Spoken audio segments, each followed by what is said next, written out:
Assalamualaikum warahmatullahi wabarakatuh. Perkenalkan, nama saya Aisyah Nuraini Dwi Saputri, kelas G2 dengan NIM 19040150092.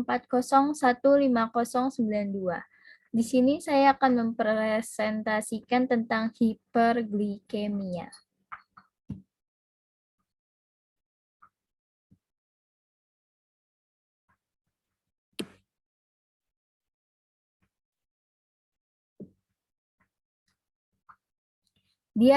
Diabetes mellitus atau DM merupakan penyakit endokrin yang ditandai dengan peningkatan kadar glukosa darah hiperglikemia.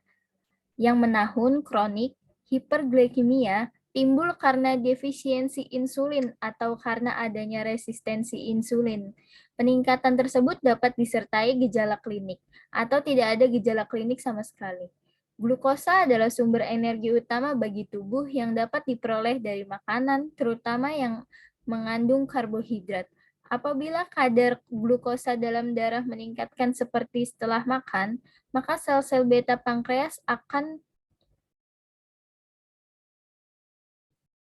mengeluarkan hormon insulin, sehingga glukosa darah dapat terserap ke dalam sel-sel tubuh, yang nantinya dapat digunakan sebagai bahan bakar atau untuk menghasilkan zat lain yang diperlukan tubuh atau sekedar disimpan. Sebaliknya, apabila kadar glukosa darah menurun, maka produksi insulin pun berkurang. Keadaan di mana sel-sel tubuh tidak responsif terhadap insulin atau terdapat resistensi insulin akan menyebabkan ketidakmampuan menyerap glukosa yang tersedia sehingga tidak dapat digunakan oleh sel tubuh. Kadar glukosa darah normal mencit dan tikus berturut-turut adalah 62-175 mg per dl dan 50-135 mg per dl. Sedangkan kadar glukosa darah pada mencit dan tikus diabetes adalah 200-350 mg per dl. Hiperglikemia adalah suatu kondisi di mana kadar glukosa dalam plasma darah melebihi batas normal. Hiperglikemia kronis dapat menimbulkan kerusakan gangguan fungsi pada beberapa organ tubuh, khususnya mata, saraf, ginjal, dan komplikasi lain akibat gangguan mikro dan makrovaskular. Hewan uji dibuat hiperglikemia dengan metode terbaik yang ada. Saat ini yang sering digunakan adalah menggunakan streptozotocin atau STZ. Dosis tertentu yang hanya akan merusak sebagian pankreas. Hewan uji yang telah dipastikan mengalami hiperglikemia ditetapkan sebagai baseline. Hewan uji kemudian diberi sediaan uji selama waktu tertentu dan diamati penurunan kadar glukosa darah. Evaluasi manfaat sediaan uji dilakukan dengan membandingkan perbedaan penurunan kadar glukosa darah pada kelompok uji dengan kelompok kontrol negatif menggunakan uji statistik yang sesuai. Penyebab hiperglikemia adalah kekurangan hormon insulin. Hormon insulin adalah hormon yang mengatur keseimbangan kadar glukosa dalam darah yang berfungsi memungkinkan glukosa masuk ke dalam sel untuk dimetabolisir atau dibakar. Dengan demikian, dapat dimanfaatkan sebagai sumber energi. Akibatnya yaitu hiperglikemia. Glukosa menumpuk di dalam darah dan akhirnya diekskresikan melalui kemih tanpa digunakan sehingga terjadi glikosuria. Penyebab lain adalah penurunan kepekaan reseptor sel bagi insulin atau resistensi insulin yang diakibatkan oleh terlalu banyak makan dan kegemukan. Alat, bahan, dan hewan uji. Alatnya kandang hewan, spuit injeksi, sonde oral, peralatan gelas, tabung Eppendorf, jarum suntik, mikropipet, sentrifus, timbangan, dan spektrofotometer. Bahannya ada bahan kimia yang dapat meningkatkan kadar glukosa darah hewan uji, obat standar, sediaan uji, pembawa yang sesuai, dan pereaksi penetapan kadar glukosa darah. Hewan uji yang digunakan adalah hewan model yang secara genetik telah mengalami diabetes mellitus atau hewan uji normal yang diinduksi diabetes mellitus. Hewan uji yang digunakan adalah tikus Prague-Dowley atau Wistar jantan atau dewasa muda dan sehat.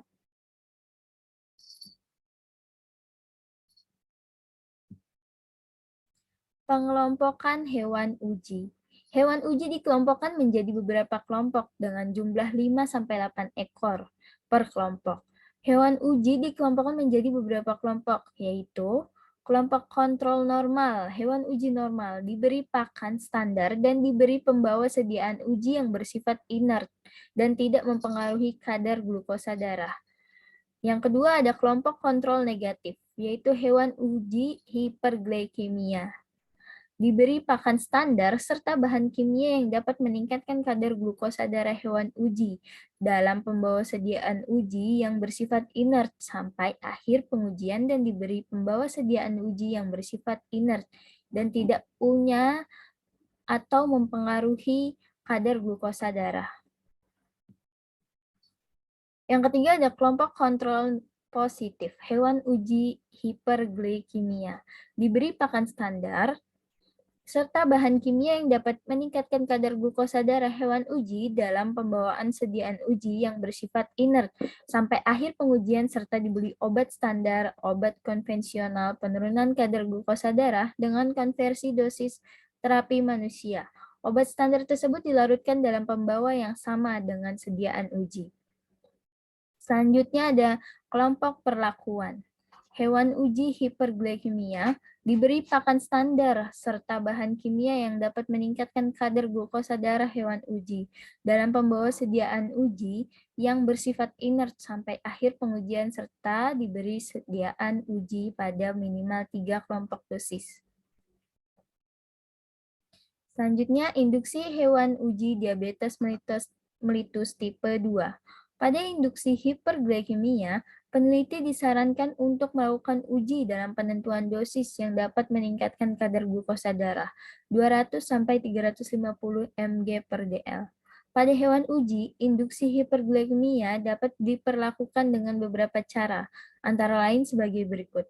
Hewan uji dapat dibuat hiperglikemia dengan memberikan aloksan, dosis rendah, berdasarkan dosis orientasi pada uji pendahuluan induksi. Pada metode induksi ini, pembanding obat standar yang disarankan yaitu kelompok sulfonylurea, misalnya glibenclamid. Yang kedua, resistensi insulin. Hewan uji diberikan fruktosa ditambahkan pakan tinggi lemak masing-masing per oral 1 kali sehari selama 120 hari.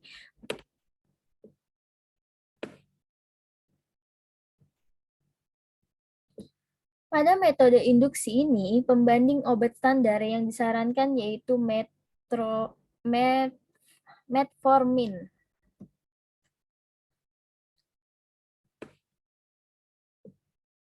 Evaluasi uji resistensi insulin dapat ditetapkan melalui uji toleransi glukosa atau uji daya hipoglikemik, glibenclamid, atau dengan cara lain yang sesuai. Uji toleransi glukosa. Hewan uji dipuaskan 8-10 jam, kemudian diukur kadar glukosa darahnya. Setelah itu diberi larutan glukosa 2 gram per kilogram, berat badan per oral. Pemberian sediaan uji diberikan 30 menit setelah pemberian larutan glukosa dan dilakukan pengukuran kadar glukosa darah puasa pada menit ke-30, 60, 90, dan 120 setelah pemberian larutan glukosa. Kadar glukosa darah puasa dan post-loading glukosa dibandingkan terhadap kontrol normal. Tikus dikatakan mengalami toleransi glukosa jika nilai AUC atau area under curve kadar glukosa selama 120 menit pengukuran lebih tinggi secara bermakna dibandingkan kelompok kontrol normal. Tujuannya adalah untuk melihat apakah glukosa darah yang tinggi dapat kembali ke normal setelah 120 menit. Apabila tidak dapat dikembalikan ke normal, maka terjadi resistensi insulin. Uji toleransi glukosa dapat digunakan sebagai uji pendahuluan efektivitas sediaan uji dalam menurunkan kadar glukosa darah untuk dapat diteliti lebih lanjut. Selanjutnya yang kedua ada uji daya hipoglikemik glibenclamid. Kondisi terjadinya resistensi insulin pada hewan uji dikonfirmasi dengan melihat daya hipoglikemik glibenclamid 10 mg per kilogram berat badan per oral. Yang diberikan pada kelompok perlakuan kemudian dilakukan pengukuran kadar glukosa darah pada hewan uji. Dikatakan sudah mengalami DM tipe 2 yang resistensi insulin apabila presentasi daya hipoglikemik kelompok resistensi insulin lebih rendah dibandingkan presentasi daya hipoglikemik. Kelompok kontrol normal, rumus untuk menghitung presentasi daya hipoglikemik adalah sebagai berikut. Persen daya hipoglikemik glibenclamid sama dengan A dikurang B dibagi A dikurang X dikali 100%. Keterangannya, A itu kadar glukosa darah kelompok tanpa diberi glibenclamid. Yang B, kadar glukosa darah kelompok yang diberi glibenclamid. Yang X, kadar glukosa darah pada hari ke-0.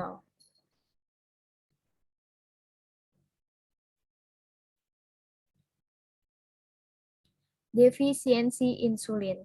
Hewan uji dibuat defisiensi insulin dengan salah satu cara sebagai berikut. Hewan uji dibuat hiperglikemia dengan memberikan streptozotocin atau STZ hewan uji diinjeksi STZ dalam rentang dosis 35-70 mg per kilogram. Berat badan tunggal atau pemberian berulang setelah 3 atau 7 hari dengan dosis yang sama atau 50%.